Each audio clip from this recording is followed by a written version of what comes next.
Now, The Hunt Palmer Show. He needs care and treatment. You are now listening to The Hunt Palmer Show, brought to you by Guarantee Health Solutions on 104.5 ESPN Baton Rouge. Is this a great country or what? Locking down the middle of the day, live from the Raising Cane studio. This is Hunt Palmer.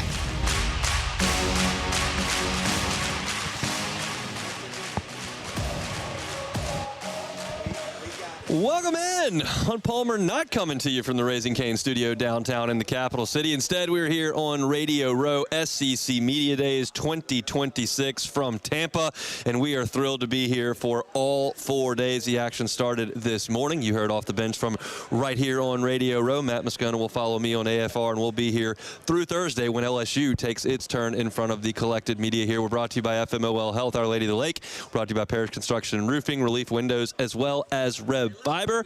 Back in the studio, Jordan Kitchens, Cassie Spazzali on the ones and twos. On Mondays, we are, of course, brought to you by Guarantee Health Solutions, and we have got a ton to get to over the next 2 hours. Fired up to be here. Chase Daniel, of course, was a Missouri quarterback with the New Orleans Saints as well. 14 years in the NFL.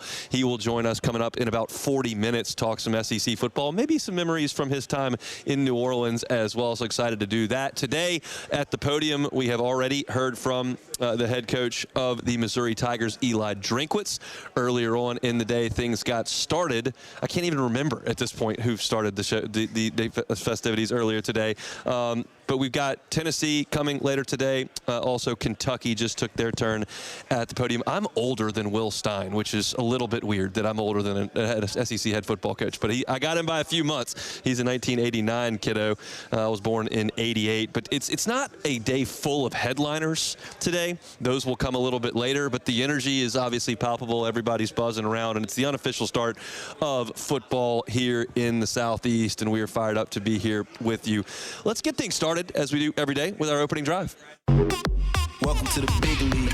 It's time for Hunt's Opening Drive, presented by Fabry Chevrolet GMC in St. Francisville.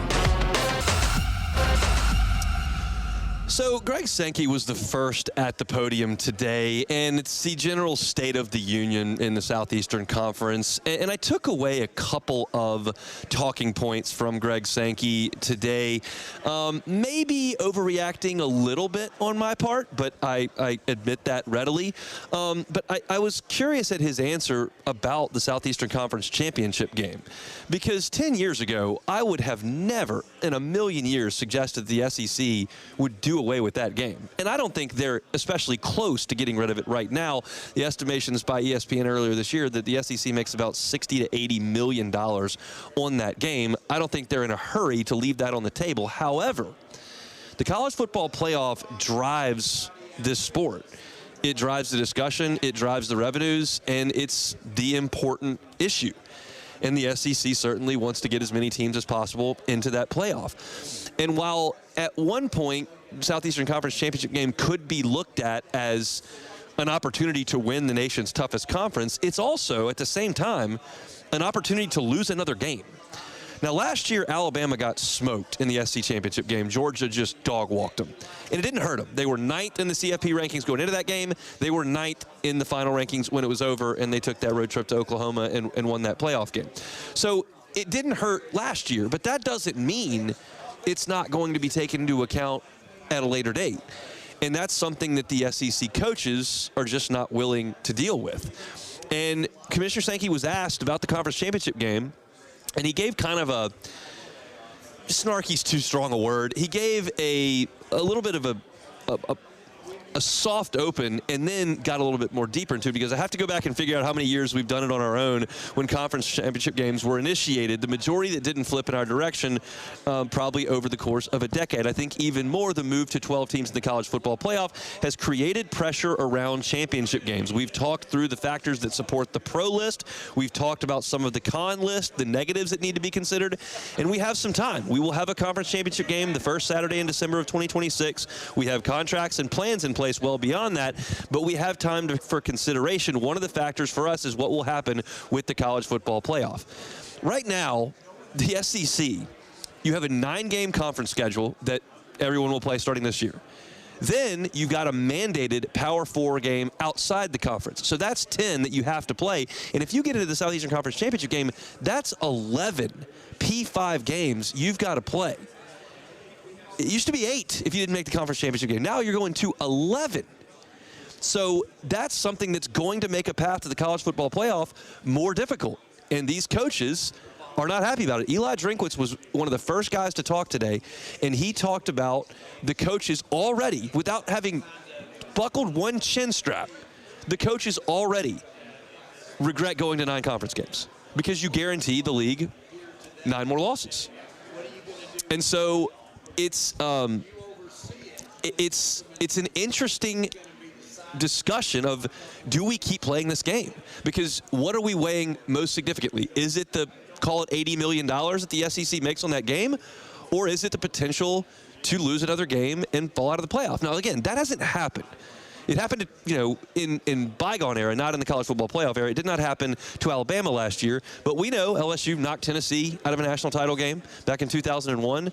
We have seen that in the past. And if you've got additional revenue from 9 league games, if you've got additional revenue from an expanded college football playoff, if you've got those media rights dollars that are swelling to the point that you can offset a massive chunk of change that you get in December every year from that Southeastern Conference Championship game, well, is it worth playing? And I personally, as I look at this, I wouldn't be just downtrodden if that game went away. Yes, I have awesome memories of the Southeastern Conference Championship game. I was in the student section when Jonathan Zenon picked off Eric Ainge on that wild day in 2007 when Les Miles said, "Have a great day." I was in Atlanta for that. It was awesome. I was there in 2011 when Tyron ran the punt back and then almost ran the second one back and just sent a buzz through the entire place, and LSU just whitewashed Georgia in the second half of the game. I have some great memories of SEC championship games and certainly enjoy watching it over the years.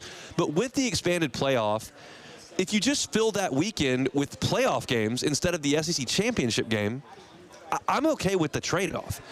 Again, that's just not something I thought I would say 10 years ago. But things change, and the landscape of collegiate athletics has changed more in the last decade than at any point in history, with conference realignment and the expansion of the playoff and all kinds of different things with NIL and with the transfer portal and with the 5-for-5. There are so many things that have changed. If this is the next thing to change, which Greg Sankey is very clearly leaving the door open here, I'm okay with it. I realize that's a wild thing to say, to take away one of the great games on the calendar, proud traditions in LSU and Georgia and Texas and Alabama and Tennessee, and it's a great event. But so's the playoff on campuses for a national championship. That's the most important thing, and Greg Sankey absolutely left the door open for that. The other thing that caught my eye, it was the first question that Greg Sankey was asked today when he was meeting with the media in the big ballroom. He went through his opening monologue, talked about a lot of different things, State of the Union, whole deal. And then the first question is, how real are the conversations within the SEC about potentially breaking away from the college structure as we know it? In any way, is that being used as leverage in the conversations you're having with Congress about the bill, talking about the Cruz-Cromwell bill? And Greg Sankey said, so you phrased the question of how real. So I'll take that as real or not real. So they're real. People have talked about that. I am not capable right now of thinking that through and what that scenario would look like in the grand scheme if the Southeastern Conference just picked up its ball and went home. That would be really weird. And the ripple effect from that would just be seismic, because you're talking about massive financial damage to schools that depend on the SEC to cut them those checks in September to play those, win-a-win games. And now that would go away if the SEC is just doing its own thing. And then, what happens of the Big Ten? What happens of the ACC? What happens of the Big 12? I'm just not capable of fleshing that all the way out and having that internal conversation of what that result would look like. My gut tells me I don't like it. I'm not a huge proponent of change in a lot of instances, and that massive a change, I think, scares me to an extent. And it doesn't sound like at this point there's a significant leverage play here. I don't think the SEC and the Big Ten are in a hurry to just pack up and leave. However, if they start to get strong-armed into doing things that they don't want to do, they do have the bargaining power with the brands and with the revenues that they create to do their own thing. And I just don't know what happens with the ACC or the Big 12 in that instance. I don't know what happens with the group of 5 schools in that instance. And I don't know if it's just a football thing or if this is something that, goes through the entirety of sport. That is too big a string for me to untangle. I can't get there. I can talk SEC championship game. If that goes away, I can have that internal discussion. The SEC just napalming collegiate athletics, not something I'm really going to spend a lot of time on today. If I've got to have that discussion at a different point, I guess we can get into that. But as of today, I can't get into that. But it was fascinating to me that was the first question that was asked. Another humorous thing that Chris Marler pointed out to me when we were in the ballroom earlier today is there were 2 questions about SEC officiating that were asked, both by members of the Auburn beat. So apparently people on the Plains not super stoked with the Zebras in SEC country at this point. They were mad about the Georgia game. Apparently a Georgia official got fired after the Georgia game. And then there was that play last year with Oklahoma where they ran the player, quote unquote, off the field, and he stopped right there on the field of play talking to the coach like he was off the field. And then it was a misdirection deal, which is very clearly in the rules that you can't do it, and the SEC official didn't make the call. So those in Auburn have not taken the summer to forget about the missed calls that happened last fall. They just waited all summer to ask Greg Sankey about those calls in the ballroom right out of the chute. So I got a little bit of a kick out of that. We're off and running here. That's our opening drive here from Radio Row at SEC Media Days in Tampa, Florida. When we come back, let's take a look at our first team. We're going to start with the teams that LSU actually plays this year. One of those is the Tennessee Volunteers. Josh Heupel has not yet made his run up at the podium. We'll hear from him a little bit later on. I want to talk about the Vols. LSU's headed to Knoxville. We'll do that when we come back. The Hunt Palmer Show. GoTros Outdoor Power. GoTros Outdoor Power. It is grass growing season. It is grass cutting season. And if you need a new zero-turn mower, there's no better place to go than GoTros Outdoor Power. 22 years in business for the GoTro family. 2 locations. Got the one in Gonzales as well as the one on Airline in Baton Rouge. National Hustler Deal of the Year 2 of the last 3 years. GoTros Outdoor Power. So if you're looking for a new zero-turn mower to manage that property, you need to contact my guys at GoTros Outdoor Power. Locally owned and operated. They deliver parts. They've got trailers, and they can deliver the equipment if you need that to happen as well. Great parts inventory over there at GoTros Outdoor Power. Check them out online at GoTrosOnline.com. That's GoTros Outdoor Power. Live from the 2026 SEC Football Media Days in Tampa. Presented by FMOL Health, Our Lady of the Lake, Relief Windows, Rev Fiber, and Parrish Construction and Roofing.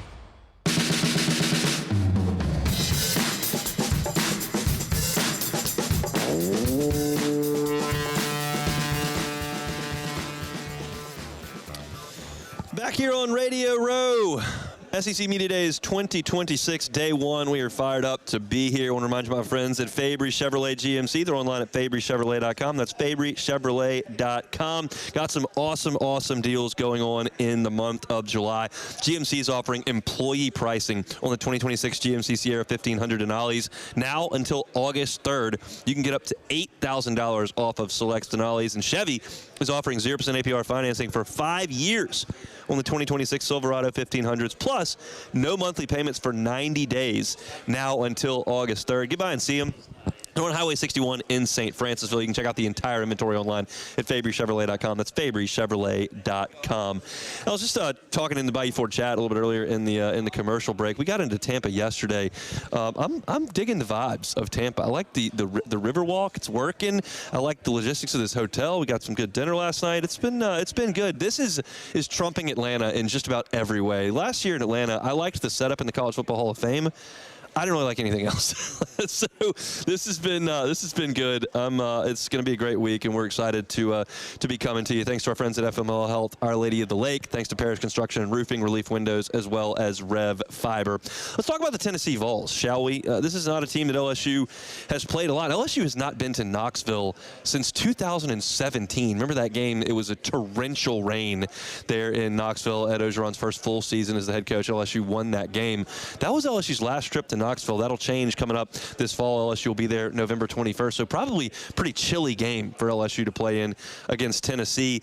And Tennessee makes the playoffs 2 years ago. They go up to Columbus and just get destroyed by Ohio State. But it was a really good season. And it seemed like Josh Heupel was really setting things up. They had a great year with Hendon Hooker, and then he gets hurt in South Carolina, and that thing kind of unraveled on him a little bit. But that team was really good. They came into Tiger Stadium and just wore LSU out. And then, they had to find their new quarterback, and then they get behind Nico, and they make the playoff, and it felt like things were really moving in the right direction. And now you fast forward a year later, and you had the Nico Iamaleava fallout, and he ends up going across the country. And then you look at Tennessee, and they take a step back last year. They were an 8-5 football team, went 4-4 in the league. Some of the losses were ugly. Alabama got after them 37-20. Of course, the pick six right before the half was a huge play in that game. They lose a game to Oklahoma in Knoxville where they let Oklahoma score 33 points. That's just, that Oklahoma offense was not good. And Tennessee allowed them to score 33 points. And then you lose to Vanderbilt in just really humiliating fashion in Knoxville. Checkerboard end zones. They come up from Nashville and just wear Tennessee out 45-24 behind Diego Pavia and company. So you look at that, and that's a step back. And a lot of it was on the defense. They allowed Georgia to score 44 points. They allowed Mississippi State to score 34 points. Arkansas hung 31 on them. Alabama 37. Kentucky 34. I mean, Kentucky 34 points. Like, they won the game, but you can't let Kentucky score that many points. And Vanderbilt hung 45 on them. So they make a move in the offseason to go get Jim Knowles. Jim Knowles comes from Ohio State, then to Penn State, now comes down to Tennessee, and he's got to handle them from a defensive perspective. They've got to be a lot better, and they're going to do it without many returning starters. I think there are only 3. Of course, LSU has got Jordan Ross, who was not a starter for them, but did play a lot for them on the edge. They got to play better defense than they did last year, for sure. I kind of give a benefit of the doubt to Josh Heupel on the offensive side of things. I just feel like he's such a good quarterback coach. They play with that tempo. They generally run the ball really well. And I think they're going to score points, even though we don't know who their quarterback is going to be. You've got 2 options in McIntyre, the redshirt freshman, who was a 5-star. And you got Faison Brandon, who was also a 5-star. But these guys don't have really any experience. I think McIntyre threw like 9 passes last year. And then Faison Brandon is a freshman coming in. I have not spoken with anybody on the Tennessee beat, and Josh Heupel has not gone yet on the stage, so I don't know where they are in that process as far as naming a starter. It didn't sound like the spring separated either of the two when I was doing my prep for this week, but they got to figure out who the quarterback is, and whoever it is, they're going to be giving the ball to Deshaun Bishop. He was awesome last year, second-team All-SEC, ran for 1,000 yards. He's going to be the bell cow, and that's the thing, like, because when you think about the best Josh Heupel teams, you think about Hendon Hooker throwing it all over the place, but the team that actually made the playoff a couple of years ago was built on its defense and then absolutely running the football. That's what they've got to do, and that's what they're going to try to do with Deshaun Bishop. They use the tempo as a way to wear teams down, but it's the running game that gets after people, and that's what they're going to try to do. It is it's a difficult schedule for Tennessee. There's no 2 ways about that. I don't know what Georgia Tech's going to have post Haynes King, but that's where they are in week 2. But then you start to get into the thick of the SEC play. They've got Texas coming to Neyland Stadium. Then they got Auburn coming. Then they're at Arkansas. Then they come back and they play Alabama at home. In Knoxville this year, Tennessee will play Texas, Auburn, Alabama, Kentucky, and LSU. It's a loaded home slate for the Vols, and they're going to have to take care of their business at home. They should be okay on the road. At Arkansas, should not be too difficult. At South Carolina, I know Lenore Sellers is back, but I don't have a lot of confidence in South Carolina, and I think things might be spiraling out of control for them this year. So those two are manageable. Then you got at A&M, which is certainly a very difficult game. But the last road game is at Vanderbilt, where you're going to have more fans in the stadium than Vanderbilt will. Now, Vanderbilt just destroyed Tennessee last year, but Pavia's gone. They're probably starting a freshman quarterback. Tennessee's going to have a lot of people in that stadium. So I think that 3 of their 4 league road games are very, very manageable. And then you've got the trip to Kyle Field, which is going to be very difficult. It's at home where Tennessee's going to have to handle their business against some really good teams. I think Texas is going to be really good. Bama's going to be really good. LSU potentially could be very good. So for Tennessee, it's a difficult home slate. I'm not buying this Josh Heupel thing right now. I think that may be recency bias because they weren't very good last year, but I really liked the trajectory of where things were going for Tennessee. I felt like they finally had an identity for the first time probably since Phil Fulmer. Like, what was their identity under Butch Jones? What was their identity under Derek Dooley? They just weren't very good. They never beat Georgia. They never beat Bama. They never beat Florida. Like, it just, they couldn't, they were kind of irrelevant for 10 years. And then Heupel shows up. They install this high-flying offense. They score a lot of points. They break through with Hendon Hooker, who was having a Heisman-caliber season. They make the playoff. And then it just kind of buckled last year. And maybe Jim Knowles is the elixir to fix that. Maybe he's the guy that comes in and changes the course of this whole thing. But I'm not ready to buy that. I don't put Tennessee in a class with Texas, in a class with Georgia, in a class even with Alabama, even Ole Miss and A&M. I think all those teams are better than Tennessee at this point. I'll just have to be proven wrong. They've got 3 starters back on the offensive line. They got a couple of really highly rated wide receivers that are back. Mike Matthews is a former 5-star. He had 800 yards last year. Brandon Staley was SEC Freshman of the Year last year at wide receiver. So they've got some playmakers out there. Who's going to get on the ball? It remains to be seen. And this is a game, as we bring it back like full circle to talk about LSU, this is one of those games. This is potentially LSU's most difficult road game. I would probably put Ole Miss in that category first and then Tennessee next, but it's going to be a big one, and LSU's going to have to win some games on the road this year. Like, they're going to have to go on the road and take care of business, because I don't think LSU is going to have a perfect home record this year. I don't think LSU is going to beat Clemson and A&M and Bama and Texas. I don't think they're going to win all 4 of those games, which means you're going to have to take care of your business away from home. Neyland is a tough place to play. It's probably going to be pretty chilly in that Tennessee air in late November, but it's a game that if LSU wants to achieve this year, if LSU wants to be a playoff team, this is probably a game you're going to have to win on the road to give yourself a mulligan at home, because there's just some really, really difficult teams coming to Tiger Stadium this year. So that's a look at the Tennessee Vols. We'll hear from Josh Heupel a little bit later. Curious to see kind of what he has to say. Heupel's not generally one of the chattiest coaches out there. We had Eli Drinkwitz earlier today, who didn't give any real bulletin board material. I heard Will Stein talk a little bit earlier. I think he was a little bit nervous. He was reading a prepared statement earlier today. Drinkwitz tried to read his, and he said he couldn't read his chicken scratcher. He had to ditch his notes and just shoot from the hip. But that was fine. He's a pretty personable guy. Heupel's generally not the most energetic, most chatty guy, but we'll see what he has to say. I know that he's wearing some Air Force Ones today. That's already been revealed on Twitter. We'll have to see where old Bill Martin is walking around here. Of course, Bill was an SID at LSU for many years, and now is the head SID at Tennessee, so he'll be walking Josh Heupel around. Hopefully we can run them down here on Radio Row. Brought to you by FMOL Health, Our Lady of the Lake, also Parish Construction and Roofing, Relief Windows, and Rev Fiber. They'll bring you our coverage all week long here from Radio Row in Tampa, Florida. Chase Daniels going to be with us in about 15 minutes, so don't go anywhere. It's Hunt Palmer Show. The Hunt Palmer Show. Palmer Show. Lifetime Roofing, LifetimeRoofingLA.com, LifetimeRoofingLA.com. Look, it's a Baton Rouge-based company that cares about the community that it serves, and that's the way they think about it at Lifetime Roofing. They know that oftentimes when roofers are called in, there's a significant situation. There's been a weather event. There's been some sort of unexpected damage. So they realize they're serving the community in helping with roofs. If you need an inspection, Lifetime Roofing can do it. If you need a tune-up to get ready for hurricane season, Lifetime Roofing can do it. If you need a new roof, Lifetime Roofing can do that as well, and they'll do it with a lifetime workmanship guarantee. That comes with the warranty on the workmanship as well as the materials that are backed by CertainTeed, one of the oldest and most trusted names in materials. It's Lifetime Roofing. Check them out online at LifetimeRoofingLA.com, LifetimeRoofingLA.com.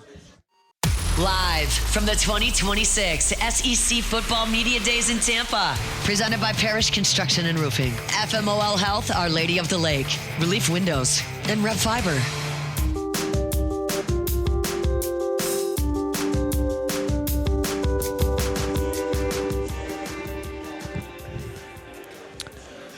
Love telling my friends at First American Bank and Trust. They're online at FABT.com, FABT.com. Started up in 1910. 116 years later, they are still chugging along, grown to 25 locations around Southeast Louisiana. So there's always one near you, whether you're in St. Tammany or Tangipahoa Parish up I-12, maybe down the bayou, St. James, St. John, Lafourche Parish, or Terrebonne. There's one right there. If you're in Metairie, they got one there as well. 25 locations throughout Southeast Louisiana. The decisions made at First American Bank and Trust are made locally. You're not dealing with a call center in Chicago. You're not dealing with a call center in San Francisco. You're dealing with people in Southeast Louisiana. So if you've got a commercial loan that you're looking for, First American Bank and Trust. Need a personal loan? First American Bank and Trust. They're online at FABT.com. All right, we're going to be joined by Chase Daniel here coming up in a little bit. I got a few things that I wanted to talk to Chase about. Of course, he was Big 12 Player of the Year at Missouri. Enjoyed an incredible career as an undrafted rookie who played for 14 seasons in the National Football League, was a member of the 2009 Saints Super Bowl team, and didn't play in the SEC, but now his school is in the SEC, and I'm just curious how that how that makes you feel as an alum, that things are so much different than when you played. But I want to get Chase's thoughts on a lot of those things. We'll talk about him here in a few minutes. I want to briefly touch on Kentucky here because they also went today. Will Stein was up on the podium just before I went on the air and was telling some interesting stories. He grew up in Lexington. His father played for Kentucky. His mother attended Kentucky. And he was actually in high school and rushed the field when LSU lost to Kentucky in 2007. I was there that day. I did not rush the field. I rushed out of there and drove to Memphis. But he was in that number that day. Has been a Kentucky fan his entire life, and now is leading that program at just 36 years of age. He comes over from Oregon, and they've got to revitalize Kentucky's offense, which has just been putrid for a number of years now. Mark Stoops did a pretty good job in Lexington. I would go as far as to say that Mark Stoops did a great job in Lexington. However, I think it got a little bit stale. I think it had run its course, and when he got on that plane to fly to College Station to become the Texas A&M coach, that was the end of the line, and then it just got worse last year. They were just not very good. Got crushed by South Carolina, crushed by Georgia.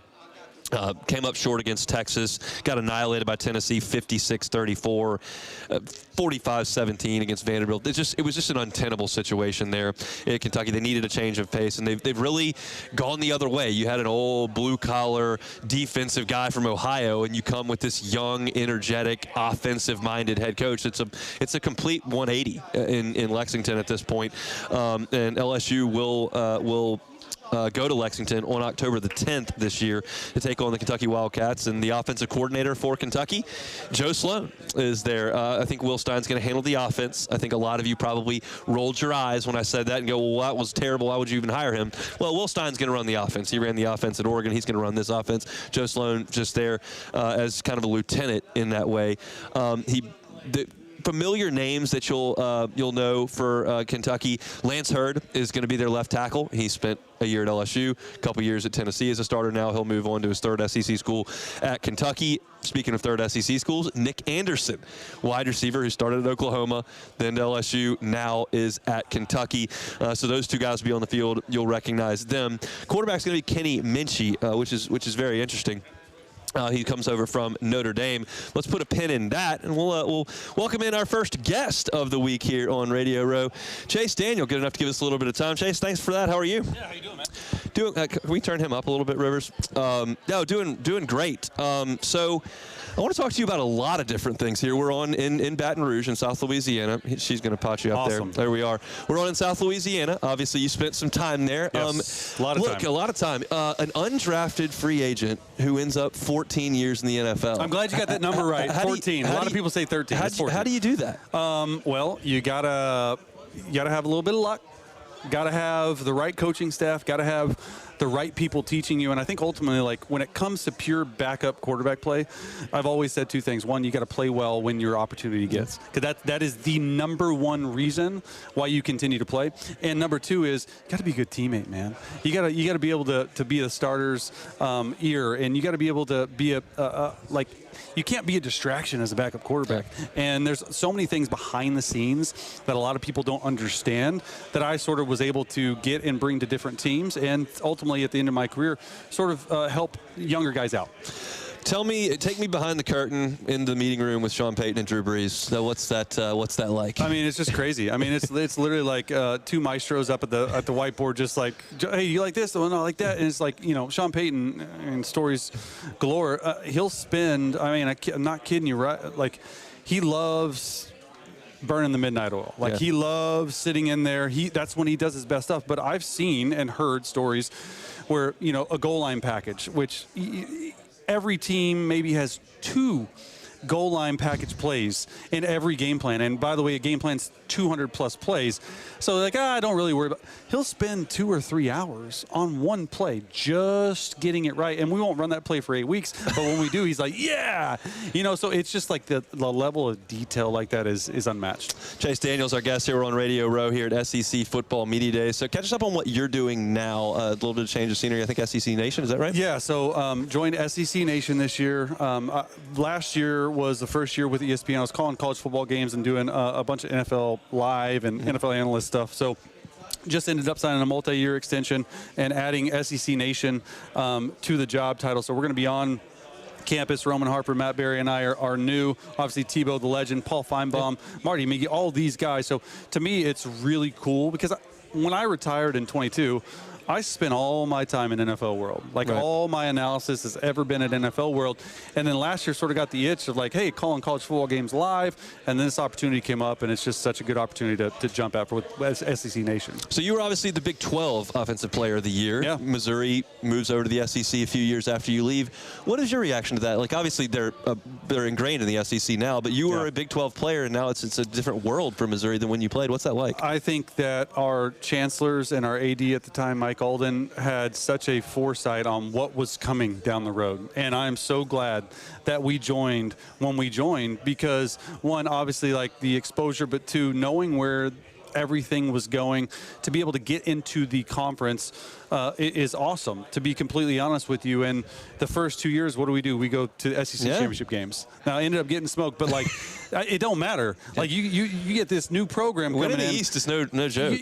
And so when we did that back to the years, I'm like, okay, we sort of, and there were some down years, right? But you look at the last couple of years with Missouri, we've probably overachieved a little bit in a good way. And that has everything to do with Coach Drink and everything that he has set in stone. Just saw him today, and it's great to see him. But yeah, I mean, it'll be interesting to see this year with Missouri, with Austin Simmons coming over, how that whole thing handles, and with Ahmad Hardy as well. Because Mizzou under Eli Drinkwitz is a 9-10 win team just about every year. What's the next? How do they get over the hump to the next thing? Look, my thing is like it all comes down in the SEC. Obviously, like, you got to play good defense, but the quarterback play. You got to have solid quarterback play, and I think with Brady Cook, we actually had really solid quarterback play. Since Brady is left, that's the one thing. Last year, up and down, Bo Pribula got hurt a little bit. Austin Simmons, how does he handle coming into a new offense? I mean, just the quarterback play, figuring out that defensive line, which has always been a strength really since I been there for Missouri, is top of the list. So yeah, it's just look, 9-10 win. If you would have told in the SEC like before I even played like at Missouri, people would be excited. Yeah. People would be pumped. I mean, look, you could look at a couple years ago in the Cotton Bowl, we beat Ohio State. I don't care if they weren't playing anywhere or not. That to us at Missouri is huge. And so obviously you have some work to do to get back to that level, but it's just such a difficult conference. I mean, you're playing an extra conference game this year. Half the teams are guaranteed an extra conference lost. And so that probably hurts a lot of people's chances in CFP. Yeah. And so it'll be interesting to see how that all plays out. I got to ask you about the local team before we get out of here. LSU, Lane Kiffin comes over from Ole Miss. I know that you've spent some time looking at what Lane does offensively. Tiger fans are excited about it. What are your expectations for LSU in year one with a new head coach? Well, I mean, look, there's so much fanfare about Lane coming over and all this stuff. At the end of the day, the dude is an extremely smart offensive mind. I'm not worried about the offense. The defense under Blake Baker. Blake was in Missouri and finished top 10 in defense. I mean, he's a great defensive mind too. Lane does what he does best. He goes out and he spends a lot of money in the portal, gets a lot of portal guys, and he's always able to have those guys gel really fast. My thing about LSU this year is twofold. The schedule. You open up Clemson. I'm not sure who week 2, but then you got Ole Miss and you got A&M in the month of September. And so those 3 powerhouses, I mean, you can't be 2-2. Like, if you're 3-1, I think in that stretch, it's a very good stretch. And the thing, too, is, like, spent a lot of money on Sam Leavitt. Hurt last year, missed 5 games. But you go back to 2024, that's probably what they paid him on, because I thought he was a really good quarterback then. How quickly does he pick up Lane Kiffin's offense? How quickly does he distribute the ball to the playmakers? Does that offensive line gel? Jordan Seaton, obviously, coming over from Colorado. All these teams, man, there's a lot of question marks, but Lane's always had good offenses, so I'm not too worried about that. It's a crazy schedule, but it's going to be a wild fall in Baton Rouge. Chase, we appreciate the time. Thanks for having me on. Thanks so much. That's Chase Daniel, now with SEC Nation. Good enough to give us a little time here on Radio Row here in Tampa at SEC Football Media Days. We are brought to you by FMOL Health, Our Lady of the Lake, Parish Construction and Roofing, as well as Relief Windows and Rev Fiber. Just kind of grabbing folks as they walk on by. We appreciate Chase for giving us a little bit of time. We talked about Tennessee, talked a little bit about Kentucky as well. Still got to get into our in-depth chart series. That's coming up at 2 o'clock, top of hour number 2. We'll talk defensive ends. We've gone through the offense, and we started on defense last week with defensive tackles. So we'll talk about LSU's edge rushers. Oklahoma and Missouri are 2 teams that we are going to mention as well in the second hour. So we've got a lot to do, and maybe a guest or 2 will pop by. You never really know. I may grab Blaine Crane or Chris Marler here coming up here in hour number 2 if we have a little bit of time to do that. So let's take a timeout. We'll come back and close out hour number 1 when we come back. The Hunt Palmer Show.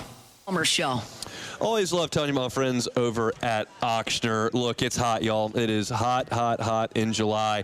Make sure you're staying hydrated. Heat stroke is a big, serious problem, and it can be preventable. You can wear loose, breathable gear, work out in the morning or the evening hours. Try to avoid that peak heat time. Drink water and low-sugar electrolyte drinks. Skip alcohol. It dehydrates you really quickly. Use sunscreen and sunglasses. That's not just for the UVs. Also keeping your cooler, keeping your body temperature down, and know your limits. This is maybe the most important thing. Know when to back off. Know when to stop. If you feel off, just slow things down. That's all from our friends over at Ochsner. If you feel dehydrated and need medical attention, find your nearest Ochsner urgent care at ochsner.org/UC.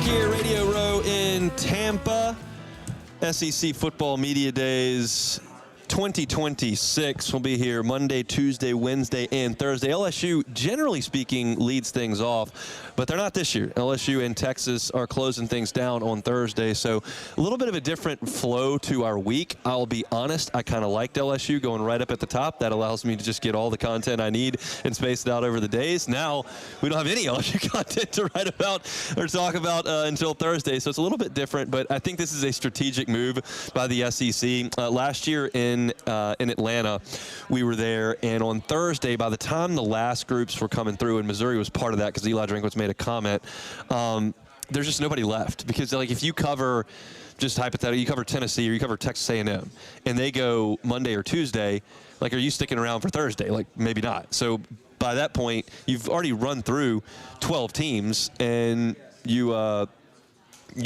might not have a lot of folks hanging around. But with Lane Kiffin and LSU, there's almost assuredly going to be a lot of folks here, and Texas is going to be the biggest celebrity group of the lot. Arch Manning will be here. Steve Sarkisian will be here. Colin Simmons will be here. You're talking about guys who are potentially going to be first-round picks, so that's going to be quite a circus. So we'll build towards that, but we are here for the entirety of the week in Tampa. I want to remind you about Guarantee Health Solutions. They're online at guaranteehealth.com, guaranteehealth.com. Rachel Fricke and her team just do awesome work. Rachel comes from a hospitality background. She was in hotels and noticed when she was going through a healthcare journey with her mother who was diagnosed with cancer, how impersonal, how uncomfortable the entire situation was. And she wanted to change that. So she's set out to do that with Guarantee Health Solutions. And they do incredible work. They're able to help you out with your digital marketing. They're able to help you out with your website. How many clicks to care? How accessible is your medical practice online? If you don't spend a lot of time thinking about that, well, what's the issue? And if you're looking at the opportunity to train a staff to help guide a patient's experience in the practice, they can do that at Guarantee Health Solutions. Check them out online at guaranteehealth.com. That's guaranteehealth.com.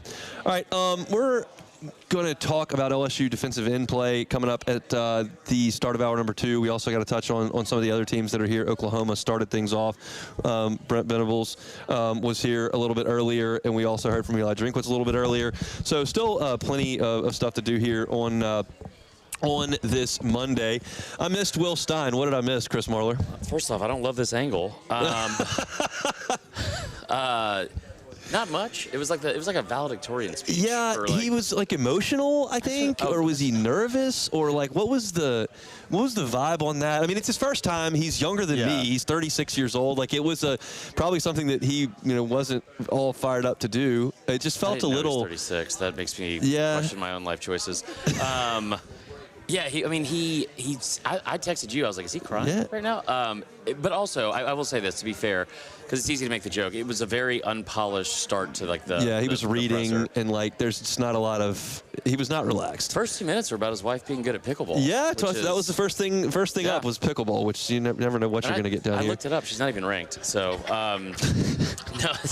So he got into the. I will tell you this. I'm a big advocate and like fan of anyone that either it's like their alma mater or in his case, like same with Coach O, like the program he grew up cheering for. Right. Like he mentioned, I hate to bring it up, but he was on the field for the field rush when they beat LSU in 07.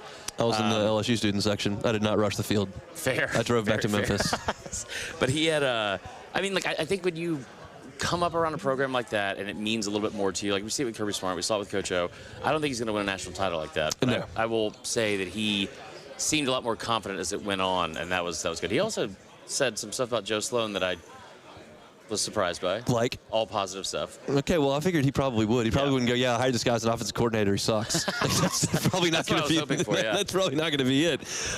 Look, this is a big zag by Mitch Barnhart in Kentucky. They had the mature, older, blue-collar Ohio guy, Mark Stoops, and they go get the young, hotshot offensive dude here. Do you have any confidence that's going to work? I think they're the most mysterious team in the league this year, only because they brought I assumed that their resources would be kind of nothing. Right. Like they spent $22 million in basketball last year. I don't think they were going to spend a ton in football.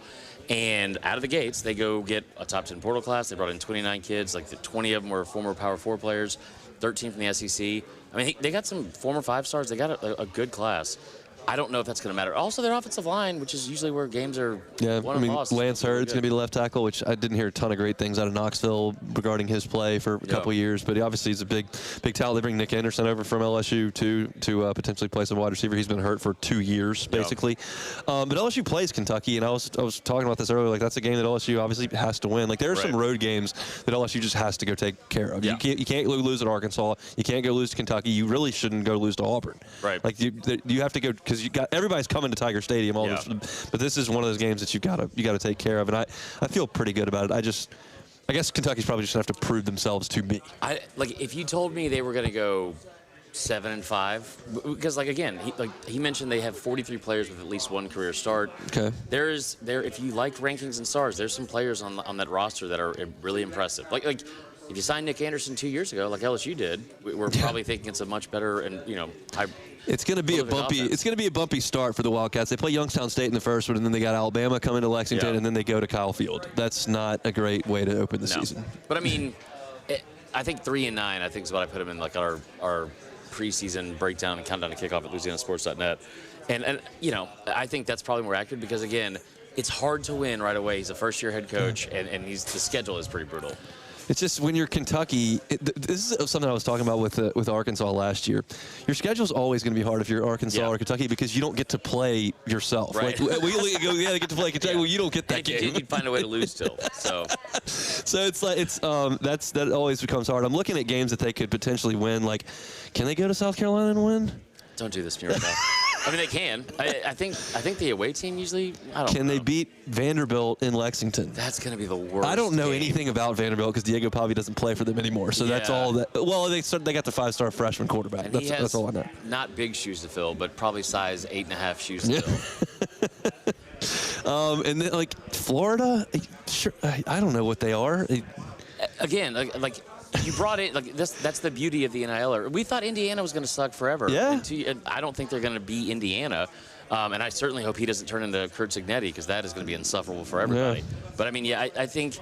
Again, the cool part was watching him kind of, it's like you hear him talk about like living his dream and being able to coach that program. And although he went to Louisville, which is a little bit counterintuitive. Learned that roughly 7 minutes ago as I was writing my write-up about it. So we'll get back to writing. I'll finish the hour here. We appreciate a little bit of time. Chris Marlowe, you can read him up there at LouisianaSports.net. All our content up there all week long is for free.